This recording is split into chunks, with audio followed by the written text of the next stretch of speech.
Jadi mudah-mudahan Allah jaga hati kita, baik ketika kita diuji, bahkan ketika kita diberi nikmat, supaya dalam dua keadaan ini kita tetap menjadi mukmin yang ajaban, yang ideal, yang baik, yang insya Allah Allah suka sama kita. Kalau diuji sabara fakana khairallah, kalau diberi nikmat syakara fakana khairallah.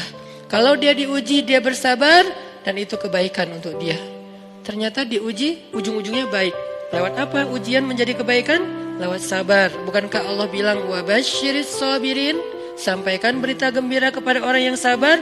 Ada banyak kebaikan yang Allah sediakan untuk orang yang sabar kalau dia sabar. Dan kalau diberi nikmat syakara. Kalau diberi nikmat dia bersyukur. Fakana khairallah. Kenapa nikmat kok menjadi kebaikan? Maksudnya dengan dia bersyukur Allah tambahkan kebaikan itu. La in syakartum la azidannakum. Jadi orang beriman itu kayaknya hidupnya tuh harusnya sih nggak ada bete-nya. Hidupnya tuh nggak ada istilah, aduh hari ini gue kayak rugi banget nih. Nggak ada orang yang beriman rugi. Kan hidup kita tuh di antara dua itu kan. Cuman varian ujian itu aja macam-macam. Varian ujian itu misalnya kalau di surat Al-Baqarah Allah menyebutkan 3 varian ujian kan. Ba'sa, dharra, zulzilu. Ujian fisik, ujian harta. Harta ini termasuk karir, kerjaan, usaha, bisnis. Dan ujian zulzilu, ujian perasaan, termasuk diputusin. Atau orang yang dekat sama kita jadian sama yang lain. Atau mungkin di unfollow oleh ya gitu deh.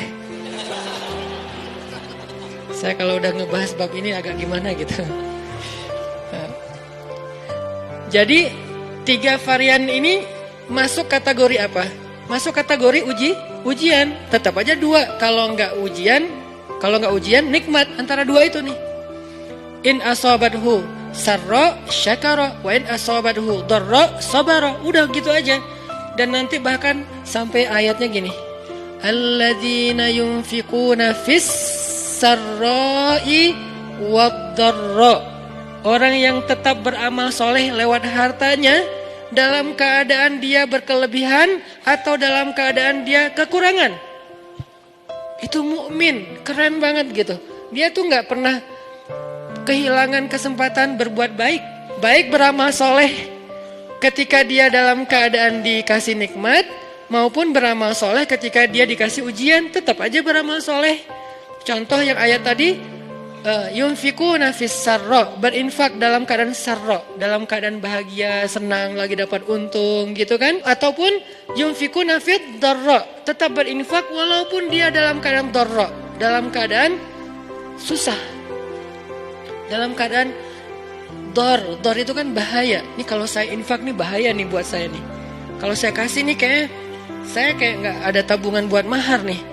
Kalau saya kasih ke dia, terus saya gimana? Gitu kan? Ini dor banget nih, bahaya banget nih. Tapi dia tetap berinfak. Siapa yang mencontohkan hal seperti itu? Selain pastinya Rasulullah udah nggak diragukan lagi. Yang jadi kayak simbol berinfak walaupun dia butuh.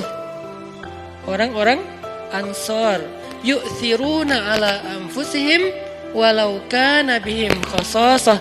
Mereka mendahulukan orang muhajirin atas dirinya sendiri, walaupun sebetulnya dia juga butuh kepada kebaikan itu.